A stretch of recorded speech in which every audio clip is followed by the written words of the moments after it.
Welcome back to another episode of my Barra bus build. I've done lots of plumbing. So here we have all the pipes. It's about 95% complete in terms of fluids plumbing and air plumbing and water plumbing. So where to start? Excuse the guy doing some chainsawing. So I started off learning how to do a turbo clock. Of course, first thing, your oil has to be at 12 o'clock or very near 12 o'clock. I tried various positions. I learned how to set the release valve, make sure that tension was correct. I tried it, you can see I put a big hole here, but I came back to this position with the pipes going back into the engine bay. I bought a stock turbo oil feed from eBay. It didn't really fit. First thing it didn't fit was I needed an adapter fitting here because this turbo had a different thread for the oil feed in, and the kit didn't come with the fittings for the outlet side.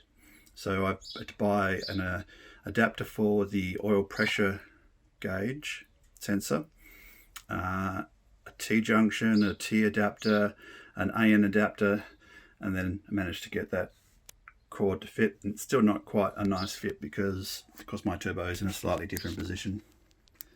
Anyway, so the oil's done. I also did the oil drain, which is putting a hole in your sump, putting a couple of threads for the nuts there and bolting that drain on. I had to use another bit of hose because mine was a little bit further than the standard one. Alright, that's the oil. That seems to be good. I used the Ants oil feed kit with the filter. It was an upgrade kit for people's standard BA, BF turboed Falcons. Next step was water in and out. I haven't seen anyone else has done this. I just sort of worked it out as I went along. I found an adapter from the water outlets of Falcons or Barras with an AN10 fitting. So the lines are AN6, so I had to put an AN10 to AN6 fitting and put the lines attached to it. I tried all sorts of positions, down, up here, down there. So this is down that side to the water in, I think, and out to the water inlet here. Yeah, lots of messing about. I put a little right angle here to make that fit nicer, and the other side has multiple fittings. So the AN Barra fitting, AN10 to AN6, AN6 to right angle to AN6 lead or line. So that's the water and the oil line there. I've got a bracket so I can strap them across the front so they're not going to go into the belt. Okay, so that's all the cooling for the turbo done. Then the next step was to design the intercooler piping.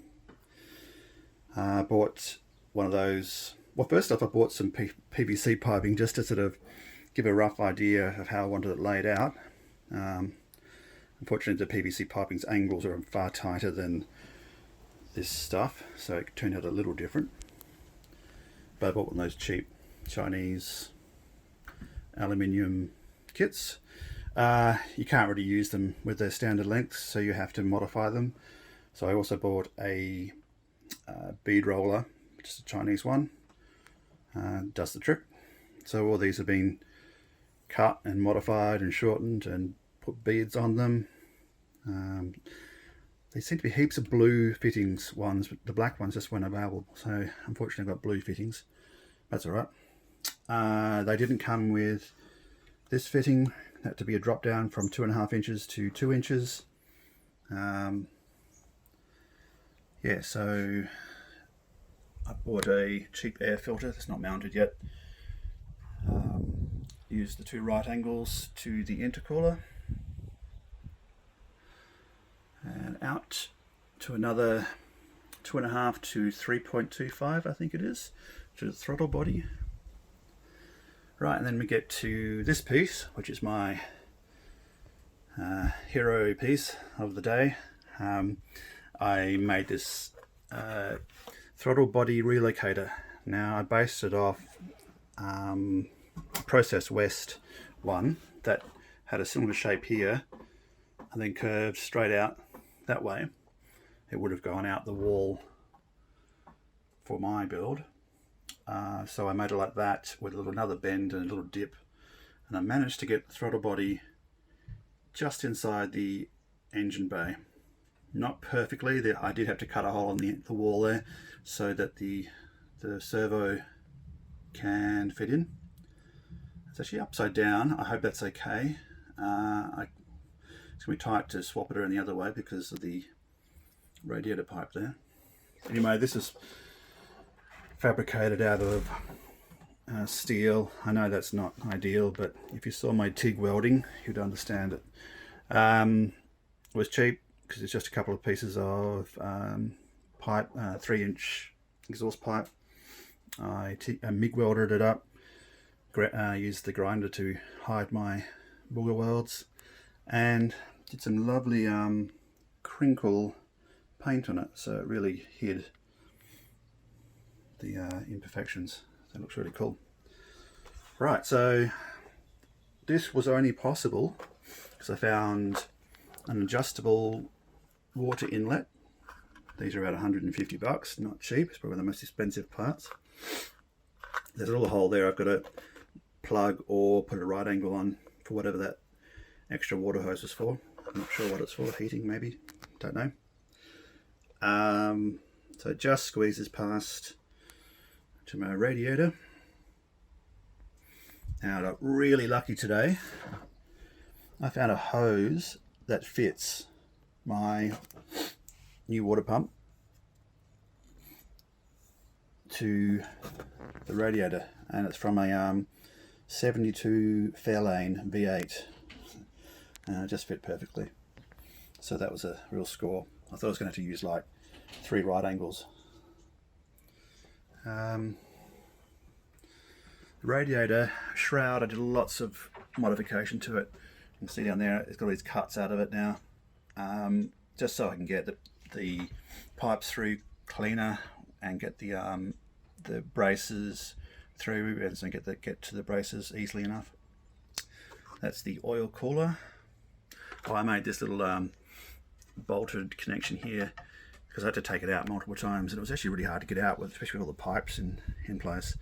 So I cut it in half, and when I had it out, I welded this attachment. So when you unbolt that, and the thing just flexes in and it passes the sides here, it comes out quite easily. Saves me a lot of headache. So, what else? I've done some of the fuel, but I'll do that. I'm waiting on a surge tank to come, and I've done some of the vacuum, but I haven't completed that. So basically, that's the turbo plumbed up. What else? Oh, I put new gasket in here, new bolts here, new gasket in here, missing a bolt though. I put a new gasket in here and bolted, tightened it all up, torqued it all up. With this, I did have to modify the plastic top just a slight bit, cut a bit off. You can't even see it because this is pushing against it. So yeah, I think that's it for now. So next update, I'll do the fuel system, and I've done a whole lot of other bits and pieces, but I'll just keep this video to the plumbing. Thanks for watching.